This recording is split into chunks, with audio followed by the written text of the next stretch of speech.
Hello, everyone. Welcome back to Novelists Unwind.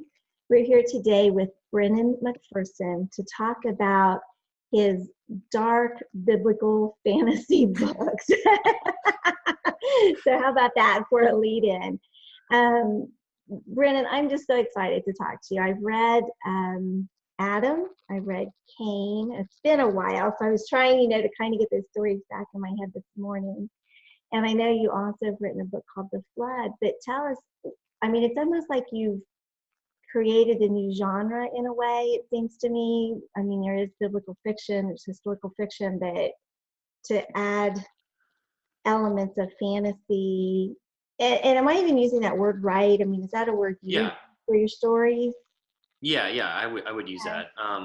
I'm not myself a historical reader, really. I read mainly more speculative fiction, and so that's more my wheelhouse. It's the intention I went into the projects with, and there's several reasons for it. The first being, we know so little about the early Genesis stories that I didn't feel I could really. There's no historical information to go off of. Everything was destroyed in the flood. We don't know what their buildings looked like. We don't have any archaeological evidence of what their cultures were like. All we have is a few paragraphs in Genesis. That's really it. And there's been a lot of focus on, extra biblical sources like the Book of Enoch and the Book of Jasher. But there's a reason why they're considered apocrypha. They're filled with a lot of weird stuff. They're Jewish myths, and those are the exact things that the apostles warned us of. Don't get caught up in Jewish myths. And much of our belief about those times is based on those Jewish myths, and we inherited them through pastors who were like, hey, this is interesting, this could have been the way that it's done, but we've taken it as gospel truth. So I wanted to go in and approach these stories from a fresh perspective and kind of break off a lot of those preconceptions that we have and purposefully just go all out and do something completely unique with the stories that could fit into the text, but was a new direction, and kind of purposefully went against the grain of those things that we believe that aren't actually based in Scripture. One of those being that so many of us believe, and I used to believe this, that it never rained before the flood. Yeah, I was going to ask you about that because, that's sort of what I grew up believing as well. And that was sort of the accepted wisdom. And I'll just say to those watching, Brennan puts out a really nice newsletter. It's fascinating. And I remember you brought this up in one of your newsletters not too long ago. And it was the first time I had read someone sort of refuting that. I was like, oh, okay, wow, this is interesting. So tell us why you no longer believe that. Well, first off, it's not in Scripture. Okay. Secondly, in Genesis, in the garden, it says that a mist rose from the face of the ground. Sounds like a cloud, right? Yeah. And then watered the face of the earth. That's rain. It's like evaporation and that whole process. Yeah. It was based off a misread of a verse in early Genesis, and people extrapolated from that. But it's also meteorologically impossible. There's only so much moisture the air can absorb, and then it condenses and falls in rain. And God didn't say that the rules of physics changed when the flood happened. Yeah. So it's a bizarre, when you really think about it, it's a bizarre thing that we believe this. And yet so many of us have our whole lives, because that's what we've been taught. Exactly. Another thing that's based on a Jewish myth is that Noah was mocked for his belief in the impending flood. That's not in the Bible. That's not in the Bible anywhere. And so there's these little things that we've kind of wrapped our minds around and taken as gospel truth, but they're not. Well, and it's interesting, though, that you pick up on that, because I read the Bible, not every year, but I read it several years. And so I've read Genesis and the story of Noah and all. And it's funny how something like that gets in your head, and then you don't realize it's not really even there. Right, because we filter everything through our view, our worldview, what we've heard in the past. And it happens when we read our own emails, right? We read words that aren't there, and then we send them, and people are like, this doesn't make any sense. What are you saying? So it's just a human thing, but it takes a lot it takes a lot of struggle to get rid of errant preconceptions about scripture. And that's one of the reasons why I approached it as fantasy, because I didn't want people to take it as gospel truth, obviously. I mean, we just don't know what it was like. But I wanted to use fantasy as a means of exploring the themes in those stories, while simultaneously giving a new perspective. So, I tried at every turn to stay true to what's explicitly in the biblical text. I studied the original Hebrew text like crazy.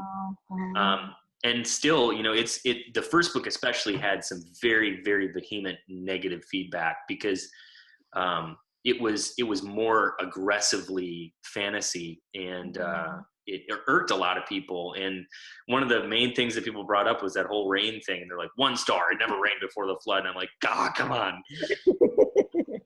But that's important to the story, really. So yeah. And I made mistakes with that first book too. I didn't explain things the way that I should have. And, I grew a lot from a lot of the negative feedback too. That was your very first book? I mean, had you been writing a lot before then, or was this just? No, that was my first manuscript. So previously, I have a degree in business management, and previously I was a professional musician. I played drums. Oh, okay. So I was touring and doing session work, and then I realized that's a horrible way to have a family. I wanted to actually be there with my kid when I had one, and so I just finished my degree in business management, and now I work full time for a ministry, and I write on the side. And writing has always kind of been something I've been interested in, but if you talk to any of my high school friends and told them that I wrote a book, they'd be like, right. No. Yeah, because it is, okay, so Cain was the first one, and then you wrote Adam after that as a prequel to it. But so I remember reading Cain, and it was tough. I feel like I'm a pretty good reader and all of that kind of thing, but it was hard getting through it. But I couldn't not stop reading. I mean, I read some of your reviews too, preparing for today, and people saying, they didn't even finish it. It's like, I will confess, there were times I wanted to stop reading it because I don't understand, but I couldn't. It's like I was compelled to finish the story, and I'm really glad that I did. Yeah. Yeah. Well, it's hard. It's hard reading. it's dense, and it's very symbolic, and I wanted to make something that I felt proud of as a work of art, and so it's not really, really easy reading. Now, Flood is a way easier entry point for people, the second book, and they're all standalone books. So if you start anywhere, start with Flood. It's easier reading. It gets you into the style, and you can understand Cain easier once you read Flood too. But yeah, that was one of the things that the reviews, like, okay, I gotta be less thinky about this. Because I wasn't sure what all I was missing. Like, okay, what, are there philosophy things going on here that I'm not picking up on?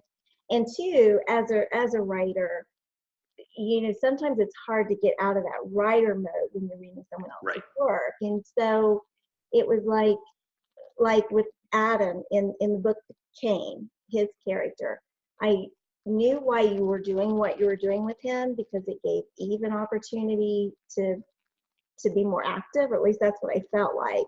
Yeah. Adam, I mean, I don't want to do spoilers, but Adam's kind of in almost a catatonic state. And I was kind of unhappy that that's the way he was. But I knew as a writer why you were doing it, so that Eve had this prominent place in the story. Is that right, or am I just? Yeah, I mean, that was part of it, but really it came more from wondering what would Adam's reaction be when he questioned everything that had ever been. Yeah. And so there were writerly reasons for it, but there was also story reasons for it. And how could Adam allow all this stuff to happen? It was purposefully a different take on it, like I said, but again, I couldn't write that book now. It'd be different if I wrote it now. Yeah. And I think that's the case with every project. You kind of have to, at a certain point, let it be a snapshot in time, let it be what it is, and then let it go. And I'm still super proud of Cain. It's much more literary, much less. easy entertainment, and it's very, very uncomfortable to read. I mean, it's very dark and it's very intense. And one of the things throughout this whole process, I've been wondering, well, why am I doing this, and what should be my approach to this? Because I wanted that first book to show the real horror of violence and the real horror of rebellion.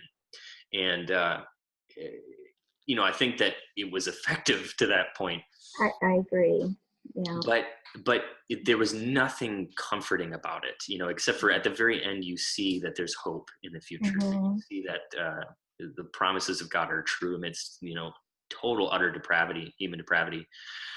But more and more, I've realized that I want to soften the approach on future projects, make it more palatable, and make it more focused on actual scripture engagement, and encouraging us all, myself included, to draw closer to Christ's heart, because life is so short. And when I die, I'm going to be standing at Judgment Day, and God's not going to be proud of, all the things I did that took me away from him, that just were distractions for me.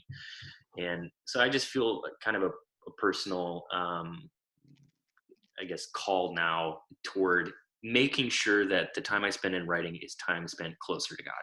Oh, I love that. Wow. Yeah. But go ahead. Especially when there's, most of us, most all writers are bivocational, and you squeeze the time that you spend with God and with your family into smaller and smaller spaces. And you start really having to grapple with, why am I doing this? This is hard. I feel like I'm making my family suffer by not being with them enough. You have to really know why you're doing it. Absolutely. Because it's a long game. It is. I'm working on a project now that I started years ago. It was one of my first manuscripts and never published. So I've gotten it back out, working on it. And I'm supposed to do 75 pages of edits today, and I think I'm on like page 12, because I'm having to write a whole new scene to stick in there, and it's not coming together. And I'm like, oh man. Like cracking your head in half, just trying to wrap your mind around all the stuff. Yeah, it's hard. It is. It's not easy. In your bio, one line said, thought-provoking, heart-pounding fantasy based on the Bible. And I really thought, that's not fluff in your case. That's not just marketing lingo. That is so true, because all three of your books that I've read, the Cain, read Adam, which I can guess is more of a novella. It's a shorter book. And then your newest one, which isn't out yet, Brennan was so gracious to give me a preview copy of it. And we're going to talk about it for a few minutes too.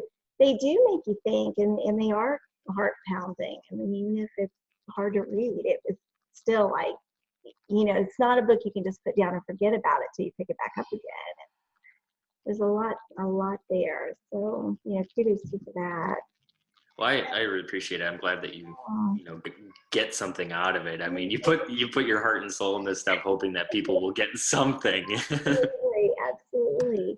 Now, Flood. Let's talk about Flood for a little bit. It's subtitled "The Story of Noah and the Family Who Raised Him," which is very intriguing. So it's not like necessarily just only about being in the ark. I take it it's about before right. the flood, leading up to the flood. And I know from just reading a little bit of the description, there's a false god king that sits on an iron throne. So I thought that was very intriguing. And then also part of the tease to this book is Noah bending his bow come easier than bending his knee to God. So it's like, what does all that mean? Wow.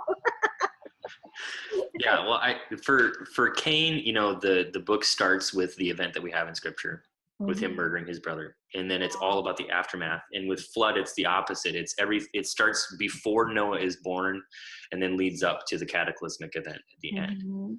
And I really wanted to explore, how did Noah become the person that he was? Because his family lineage is extremely interesting.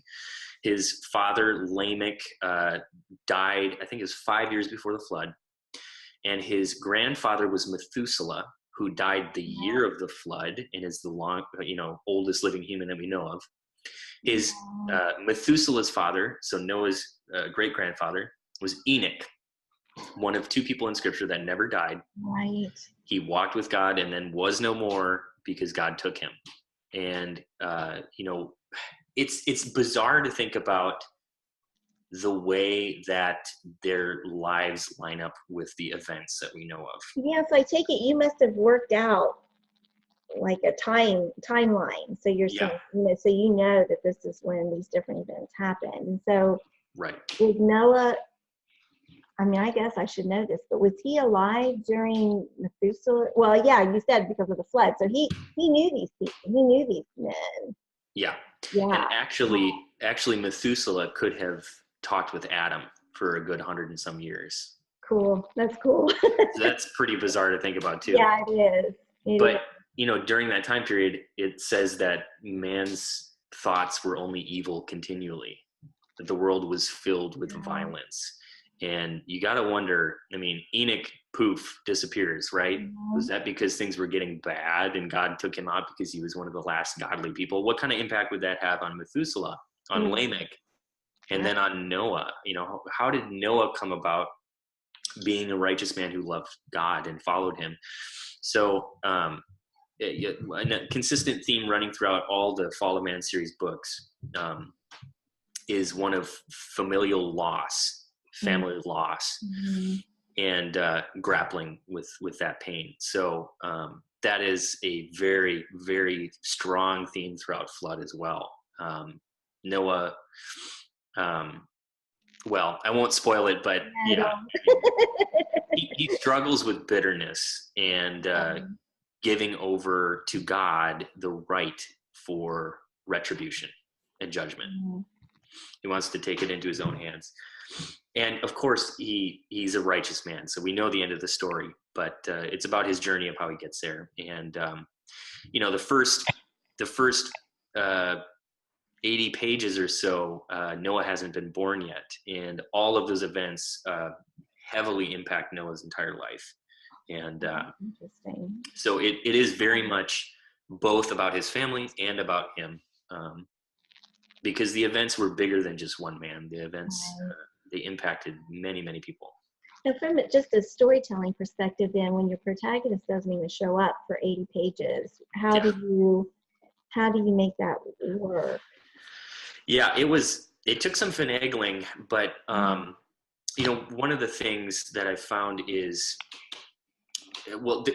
family sagas, for example, they do that all the time. Sure. They have multiple arcs that all fit into each other, and right when you have one arc falling, the next one comes up underneath it to support it. So that's a nice trick.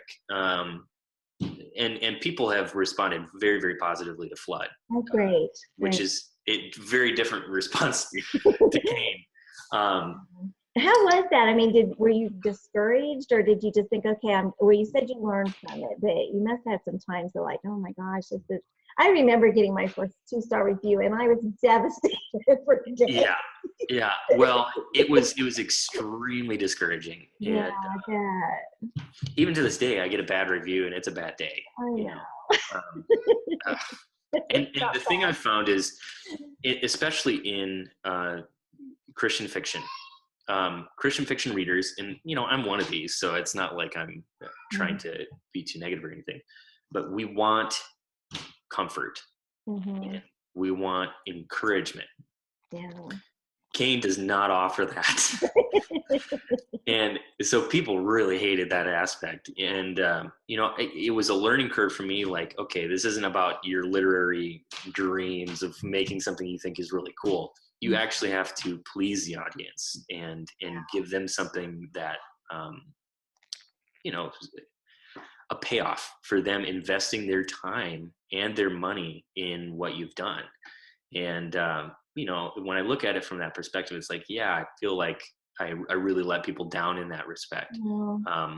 So, that completely changed with Flood. And of course, the feedback has been way more positive as a result.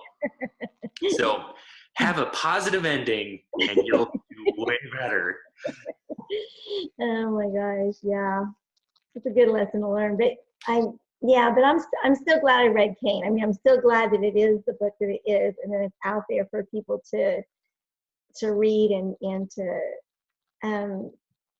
again, just kind of really dig into it and to think about what you're doing there. I mean, it was really fascinating that killing Abel, even though that happens very early in the book, we realize that's not like Cain's first sin. I mean, if I'm remembering right, and again, it's been a while since I've read it, but you know, there was a bit of a love triangle, right, between Abel's wife, a little bit, Abel and Cain. but Yeah, a little bit it was there. more so Cain was sensitive because he knew he had failed to be the supportive, loving husband to his wife. And his wife did not feel supported, did not feel satisfied in their relationship. And so, she did have some affection for Abel, but it was never acted out, ever. It was. So I had the wrong wife. So it was Cain's wife having feelings for Abel and that. Right. And Cain's wife never acted on it. Yeah. Abel never acted on it, but Cain saw the spark of it in his wife's eyes. And, that was enough to just make him kind of throw overboard. Because in the very beginning, the prologue is the birth scene of Cain and Abel. And one theme throughout the book is that Adam disliked Cain from the beginning because Cain reminded him of himself. Mm-hmm.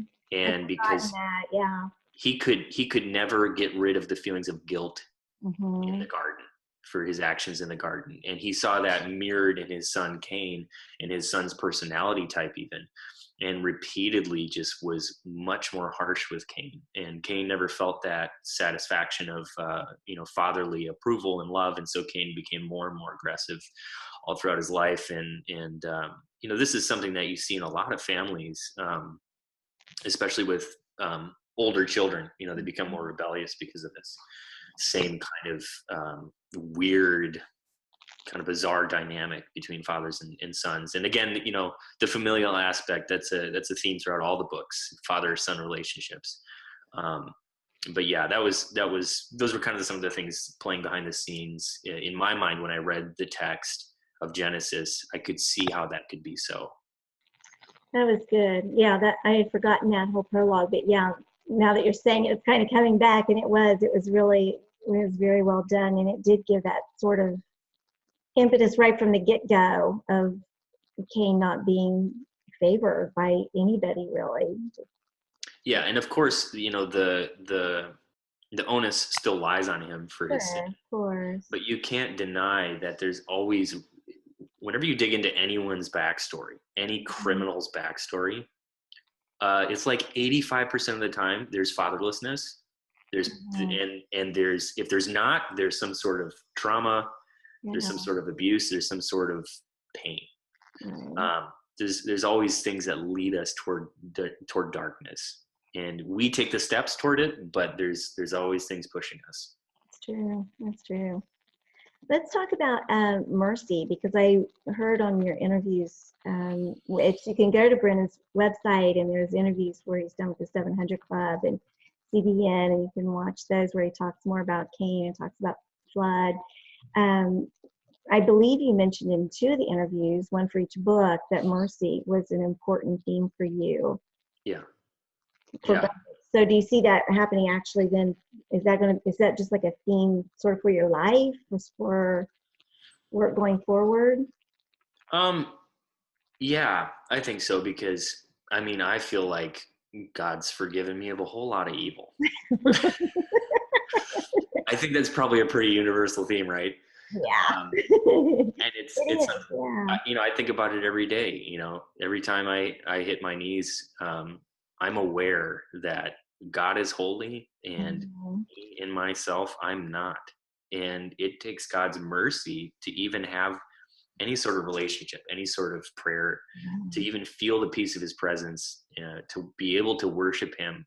It's mercy that does that. And so just, on a personal level, I think that is kind of a life theme. And I think it's something we all would do well to remember daily. But in the stories too, they play very, very central roles. I mean, you have God showing mercy to Cain after he kills his brother and offering him protection. That's bizarre, right? But it's a picture of Christ. The only reason why God was able to show Cain mercy was because of Christ's sacrifice thousands of years later. I think it's Romans 11 that talks all about the patriarchs, or maybe it's not. Hebrews 11, Hall of Faith. Yes, yeah, Hebrews 11. Yeah. Yeah, it says Abel was saved by faith, Yeah. and through Christ's sacrifice. Same thing with Abraham, Enoch, all the patriarchs. They were only saved through the mercy that God could show through Christ retroactively. And that's pictured very powerfully in the story of Cain when he shows mercy to Cain. And it's also shown very powerfully in flood. There's a chunk of the Genesis account of the flood that is structured as a polystrophe. So it's a poetic device that turns back on itself. And the middle point is the focal point. So the first point mirrors the final point. The second point mirrors the second to last point. So it's like a book that opens up and it mirrors itself. Right. And the focal point is the verse that says, God remembered Noah and showed mercy on him. And so the focal point of the story that most people use as the greatest proof of God being an authoritarian dictator, destroying the world, is actually focused on his mercy. And the bizarre thing all throughout Scripture, we see that mercy and judgment are just two sides of the same coin. There's that verse that talks about showing mercy to people will heap burning coals on their head. And burning coals was always in the Old Testament a symbol of judgment.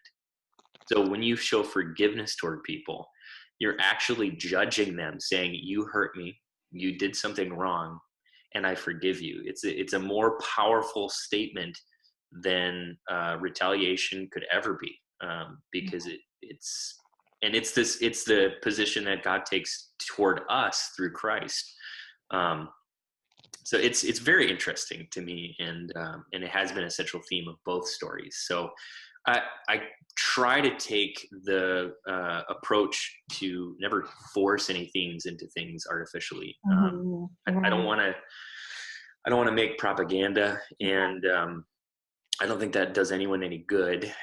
Luckily, I mean, in long time ago, Christian fiction used to be more propagandist. Nowadays, there's amazing Christian fiction writers who are making great works of art. So that's really not a problem anymore, but that's still kind of a picture in people's heads. And I think that some of us as readers, we kind of venerate things that are more propaganda-like Pilgrim's Progress. It's not a story. It doesn't really work as a story. So, I'm not personally a fan of allegory normally, and knock on wood, I just wrote an allegorical story. Hey, wait a minute. But I think it has to work as a story on its own and then have meaning beyond that. And I think it's much more powerful when it does that, and it's more truthful. I love that. Well, do you have copies? What books do you have available that you can show us, your covers? I have Cain and Flood. Beautiful. Those are very striking covers too. I mean, I love Cain, like that very strong, back of the man. It's just like, wow, it's a powerful person. Who does your covers? I actually do. You. Yeah, and the Cain was with a traditional publisher. And, I had an idea, and I had this model is actually, he works for my dad. Really? He's a really nice guy, ironically. But yeah, I just had the idea of, having him like holding an apple on one side and a stone on the other, and having his spine aligned with the spine of the book. And it kind of gives you. You know what? I have the ebook edition, so all I've ever seen is the front. So can you show that again with the back and the spine and all? That is incredible. Yeah. So it's the apple. Wow. It's kind of like he's weighing the decisions in his hands, So, and it worked out, thank goodness. And I just opted for really simple design, really, really simple, but simple tends to work pretty good most of the time. So yeah, it does. And I just love, the big block letters. I think it just lends itself really well. Well, you're multi-talented. well, I'm always thinking of things and doing things, and you do enough things and you do something good, and you keep that and you throw out the rest. Wow. And you said that you studied the original Hebrew and trying to do this. So I guess you studied Hebrew. You studied Greek too? Well, limited. It's really, I dug into countless commentaries and the original words one by one. So it's not like I've gone to school for Hebrew, but I studied the original words and the meaning of the names and the way that it was originally put together, and you get a kind of a general understanding of how things are really to be interpreted. Hebrew is very difficult to interpret, especially the Hebrew that was used in those original documents. Yeah. You'll have, for the same word, like 8 different possibilities of interpretation, and they're all completely different.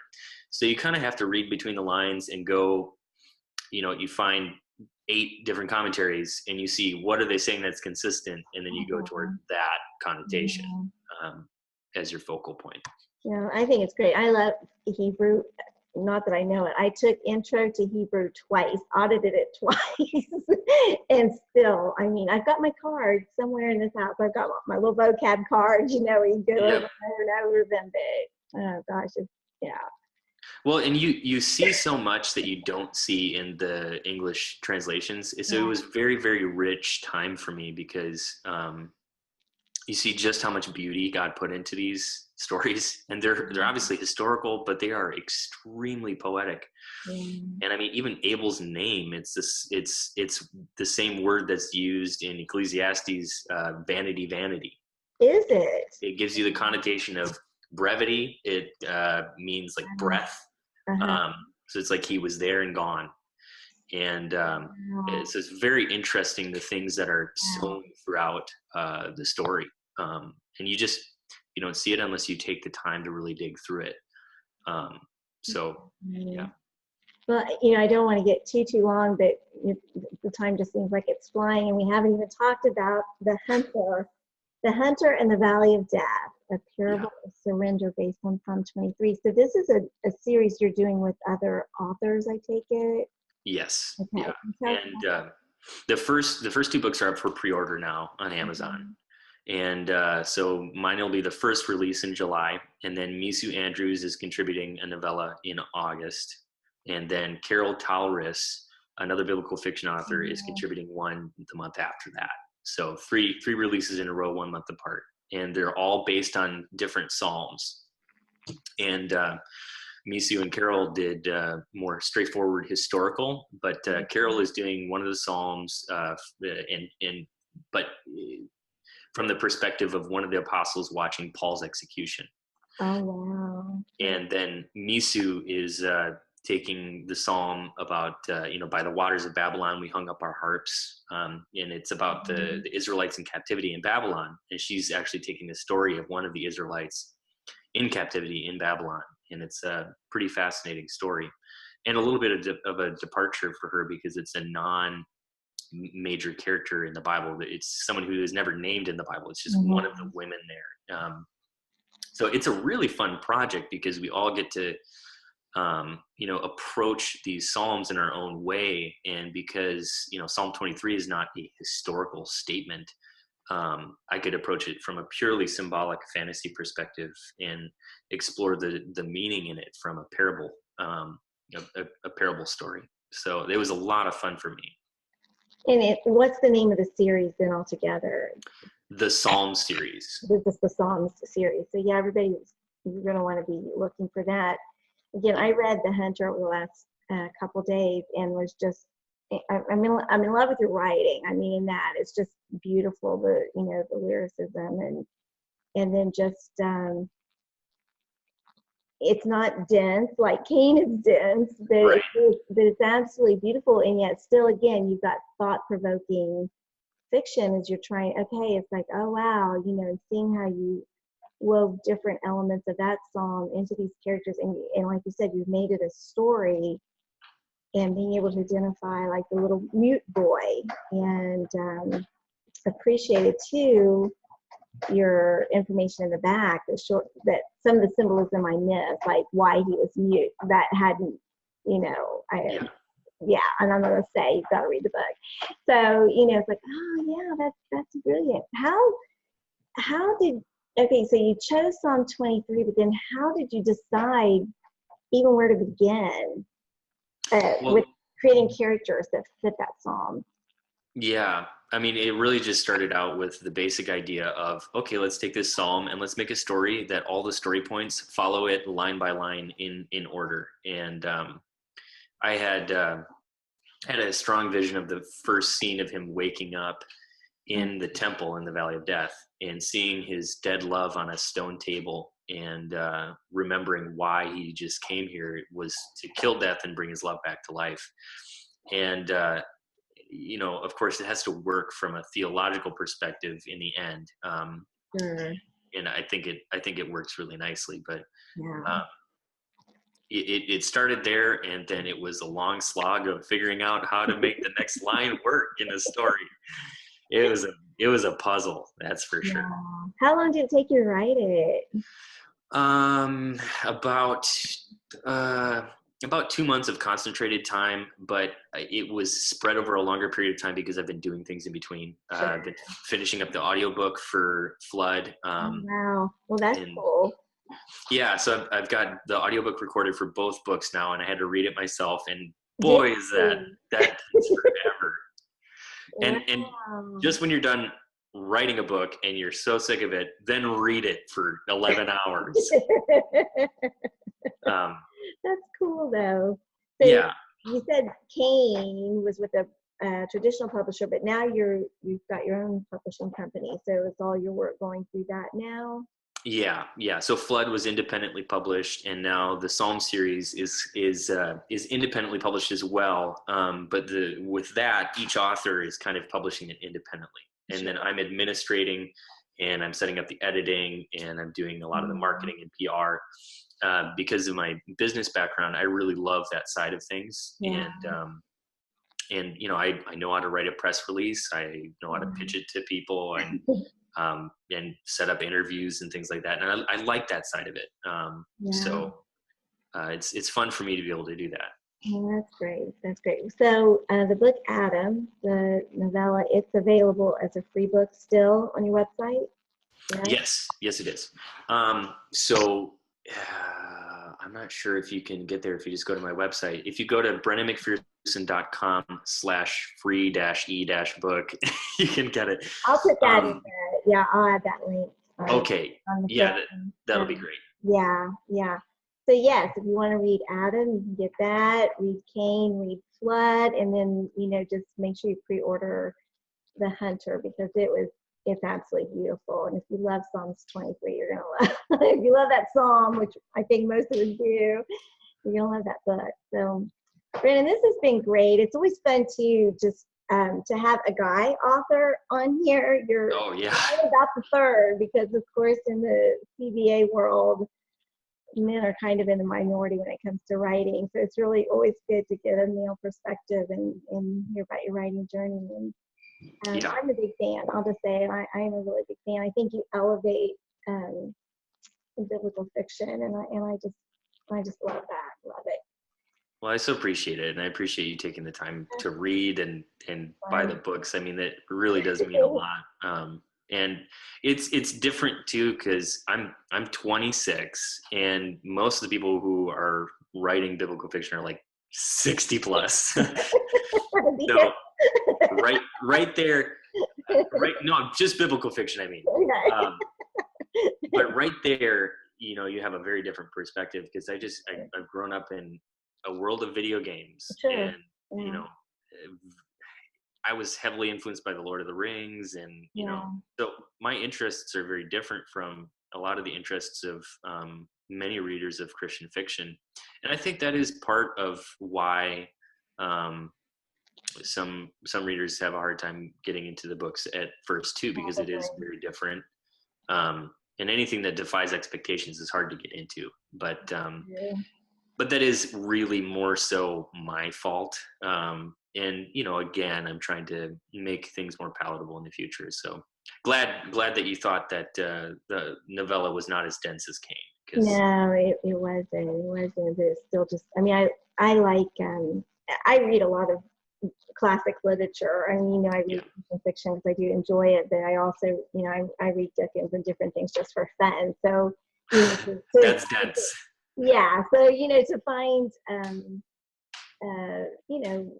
Christian fiction, biblical fiction that has that kind of language to it is always, it's a treat, And I'm a big Lord of the Rings fan too, but actually my favorite Tolkien book is The Silmarillion. Yeah, and I read it. I've read it about 3 times now. About every 2 or 3 years, I read The Silmarillion. Yeah. Well, I'm sure you noticed the theme of the music in the Fall of Man series. That's in Flood as well, and that was totally stolen from the Silmarillion. Oh my gosh! Yeah, I'd forgotten that from reading. Yeah, I will look for that then when I read the Flood. I love that. I love that explanation for creation. Now I think it's brilliant. Oh, it is. It really is. I love it. And one of the short stories, it's one of my favorite things that Tolkien's written, Leaf by Niggle. I don't think I've read that, but I've heard of it. That story moves me every single time I read it. It makes me cry. It's ridiculous, but it's extremely powerful, and it's not that long to read. So and you can find it online for free. I need to get a hold of that. I think I tried once to find it and couldn't, and then hadn't tried again. But I bet, I'll look for it again. It's a good one. The last question: when you're done writing, when you hit the end, and maybe before you go on to the audio part of the book process, what do you do to unwind? Well, I play video games. There you go. I read, not as much as I should. Watch movies. I'm a big animated film fan, and my favorite animated director is Hayao Miyazaki, who did Spirited Away, and probably pretty much no one knows what I'm talking about right now, but he's heavily. I've not seen it, but I've seen it. I think it's on Netflix, so I've seen the logo. Did you see the? Okay, this is kind of going off topic, but what's the name of the little movie that's out there now about Isle of Dog? Oh, I want to see that. I haven't seen it. I saw that. That was pretty cool. It was cool, and it's not my thing usually at all, but it was pretty interesting the way they did that. The dog's barks are all translated into English, but the other people, sometimes they're not translated. Sometimes they're translated by a foreign exchange student or on a crawl across. I mean, it tells you this at the beginning, so it's like this is part of their whole setup. So they're Japanese. The dogs can speak English. Yep. Well, and it's fascinating when you get into such densely detailed animation that's done by hand. All the claymation stuff done by hand. That's seriously impressive. And the old Disney movies when they were drawn by hand, that's crazy. Hayao Miyazaki, his Studio Ghibli, is one of the only studios still doing completely hand-drawn, every frame hand-drawn, hand-painted, backgrounds hand-painted. And you're talking about hundreds of thousands of illustrations to make a film. I mean, it is mind-boggling detail. And I just love that whole process. So that's really cool. But and then music too, and just being with my family. I have almost a 2-year-old daughter, and trying to spend as much time as humanly possible with her, and and with my wife, who it's great to have your best friend as your wife. So that's cool too, and a cat. I've seen your cat kind of. And the cat. And the cat. Well, Brennan, thank you again so much. It's been such a pleasure for me. I really am excited that we got to spend some time together and to hear more about your stories and your writing process, your growth process too. I appreciate how vulnerable you've been and honest you've been as far as what you're learning and those reviews and how they reflected your writing and that kind of thing. So thank you. Well, thank you so much for your time too. It's an honor to talk with you, and always cool to to talk about book stuff. Isn't it that? I know, I love doing this. I love talking to authors about their stories. Yeah, it's too good. It is. It really is. Everybody, thanks for being with us, and we'll see you another time on Novelists Unwind. Bye-bye.